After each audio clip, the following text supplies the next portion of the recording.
El sábado. Segundo trimestre, tema número 76. Semana 11, 19, 09, 2024, quinto día de la semana. Texto bíblico. Lucas 23, 56. Y regresando, prepararon especias aromáticas y ungüentos, y reposaron el sábado, conforme al mandamiento. Ellen G. White. Para los entristecidos discípulos ese fue un sábado que nunca olvidarían, y también lo fue para los sacerdotes, los príncipes, los escribas y el pueblo. A la puesta del sol, en la tarde del día de preparación, sonaban las trompetas para indicar que el sábado había empezado. La Pascua fue observada como lo había sido durante siglos, mientras que, aquel a quien señalaba, ultimado por manos perversas, yacía en la tumba de José. El sábado, los atrios del templo estuvieron llenos de adoradores. El sumo sacerdote que había estado en el Gólgota estaba allí, magníficamente ataviado en sus vestiduras sacerdotales. Sacerdotes de turbante blanco, llenos de actividad, cumplían sus deberes. Pero algunos de los presentes no estaban tranquilos mientras se ofrecía por el pecado la sangre de becerros y machos cabríos. No tenían conciencia de que las figuras hubiesen encontrado la realidad que prefiguraban, de que un sacrificio infinito había sido hecho por los pecados del mundo. No sabían que no tenía ya más valor el cumplimiento de los ritos ceremoniales. Pero nunca antes había sido presenciado este ceremonial con sentimientos tan contradictorios. Las trompetas y los instrumentos de música y las voces de los cantores resonaban tan fuerte y claramente como de costumbre. Pero un sentimiento de extrañeza lo compenetraba todo. Uno tras otro preguntaba acerca del extraño suceso que había acontecido. Hasta entonces, el lugar santísimo había sido guardado en forma sagrada de todo intruso. Pero ahora estaba abierto a todos los ojos. El pesado velo de tapicería, hecho de lino puro y hermosamente adornado de oro, escarlata y púrpura, estaba rasgado de arriba a abajo.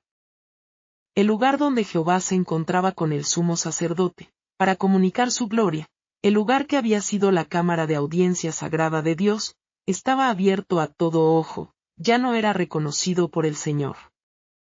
Con lóbregos presentimientos, los sacerdotes ministraban ante el altar.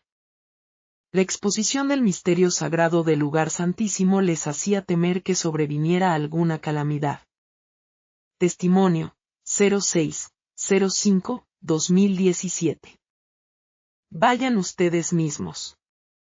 Y en este momento me recordó, la voz, me dijo, acuérdate del conflicto de los siglos, el capítulo 1, de los 3 grupos.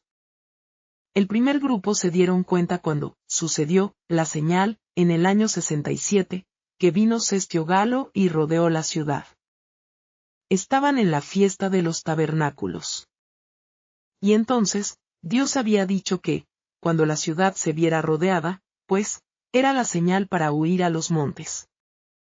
Entonces, pues, cuando vino, la voz me decía que, cuando vino eso, y se vio la señal, Sestio Galo llegó.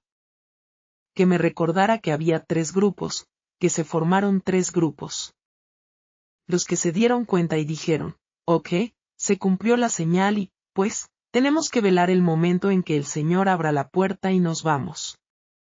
El segundo grupo, de los que se dieron cuenta, pero se retardaron. Se quedaron porque era el mejor momento para ellos, estaban en su mejor momento en cuestión de dinero, de bienes, de posesiones. Y, esos, se retardaron en salir hasta que se les fue el susto y no salieron. Y el tercer grupo, los que vieron la señal y no les importó.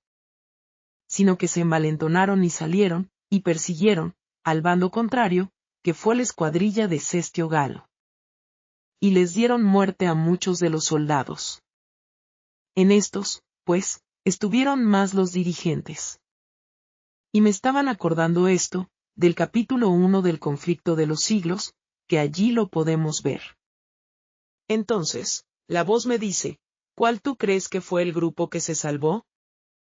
Y yo le dije, bueno, Señor, pues tú dices, allí, en el conflicto de los siglos, capítulo 1, que el grupo que se salvó fue el de los que salieron y no volvieron más a ninguna celebración que se dio en Jerusalén.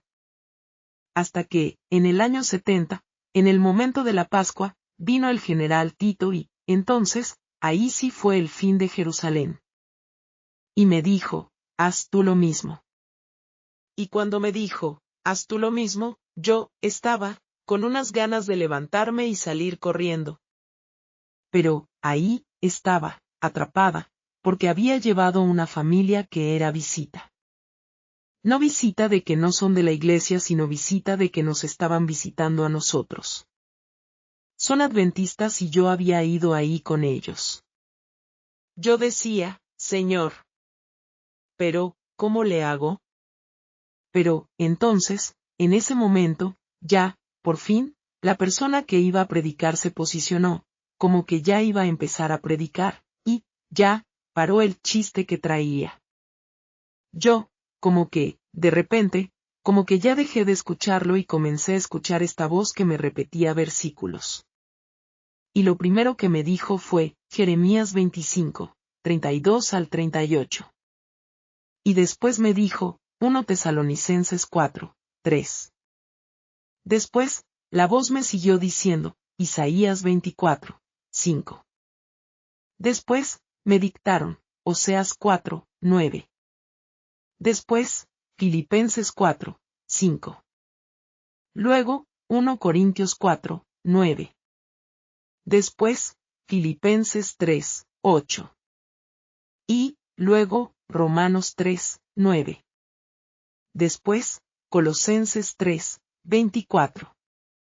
Luego, Jeremías 2, 25, también, Isaías 5, 8 al 25. Después, Malaquías 3, 9, Malaquías 4, 4, Sofonías 1, 3, Sofonías 1, 12 al 18, Sofonías 3, 12, Colosenses 3, 9 al 11, 1 Timoteo 4, 9 y Lucas 11, 52. Cuando me dieron todos estos versículos, que en otras veces también ha pasado, de repente, la voz me dijo, tienes que leerlos, tienes que leerlos. Porque tienes que saber, porque tienes que ponerlos en un papel en blanco y tienes que entregárselo al predicador. Y es bien importante que no nada más lo sepa, sino que todos los pastores tienen que saber esto. Porque esto es para ellos.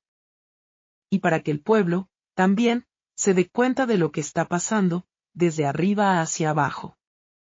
Porque yo estoy pendiente, porque yo estoy dándome cuenta de lo que está pasando.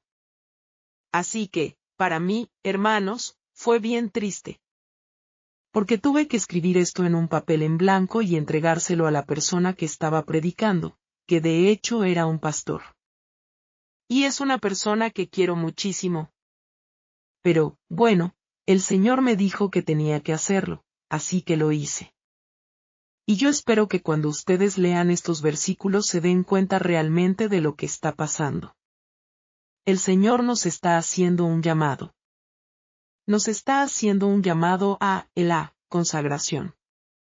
Porque, si no nos consagramos, hermanos, lamentablemente. Si seguimos siguiendo a hombres, escuchando a hombres, si no buscamos el rostro de Dios de todo corazón, hermanos, nos vamos a perder. Para mí es muy triste decir estas cosas. Para mí es un sufrimiento saber que nuestro Señor está a las puertas y que el pueblo está desvariando y divagando en pensamientos y lujurias de unos a los otros y no estamos buscando el rostro de nuestro Dios. Hermanos, por favor. Busquemos el rostro de nuestro Dios. Busquemos su perdón. Humillémonos delante de Él. Porque el Señor está pronto a venir y, si no nos preparamos, hermanos, nos vamos a quedar. No es por lo que sabemos que nos vamos a salvar, es por lo que hacemos. Y, aunque no nos salvamos por obras, nosotros lo sabemos, como dice la Biblia, la fe sin obras es muerta. Si nosotros sabemos, y ejercemos fe, y hacemos lo que Dios manda, entonces, Él va a poder morar en nosotros y, como me dijo al principio, yo no quiero construcciones de piedras, sino que busco corazones contritos y humillados. Himnos. 438, Iglesia de Cristo. 478, obediente a tu mandato.